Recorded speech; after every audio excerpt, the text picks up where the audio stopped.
नमस्कार दोस्तों, Mithilanchal express channel में आप सभी का एक बार फिर से बहुत बहुत स्वागत है।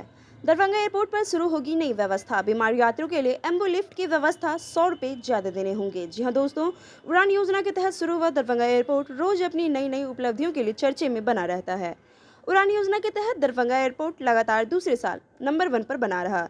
इसके साथ ही यात्रियों की संख्या के साथ साथ ये राजस्व में भी आगे रहा।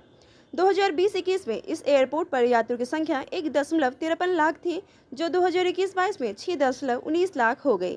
वहीं 2022-23 में 6.17 लाख हुई। मरीजों के लिए अब एम्बुलिफ्ट की सुविधा भी दी जा रही है। मरीजों को होगा फायदा। वित्तीय वर्ष 2020-21 में 1.66 करोड़, 2021-22 में 2.10 करोड़, वहीं 2022 में 2 करोड़ राजस्व के आंकड़े को दरभंगा एयरपोर्ट ने टच किया है। दरभंगा एयरपोर्ट बीमारी यात्रियों की सुविधा के लिए एम्बुलिफ्ट की व्यवस्था करने जा रही है। एयरपोर्ट पर बीमारी यात्रियों और बुजुर्ग यात्रियों को भी सुविधा मिलेंगी। ये खास प्रकार की मशीन है। इसमें एक अटेंडेंट के अलावा 2 व्हील चेयर की भी व्यवस्था होगी।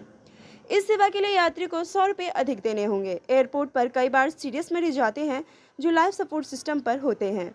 एयरपोर्ट के डायरेक्टर सत्येंद्र झा ने यह भी बताया है कि फुल सड़क बन जाने के बाद यह सुविधा बहाल कर दी जाएंगी। इसके बाद इमरजेंसी में आए मरीजों को इससे काफ़ी सुविधाएं भी मिलेंगी।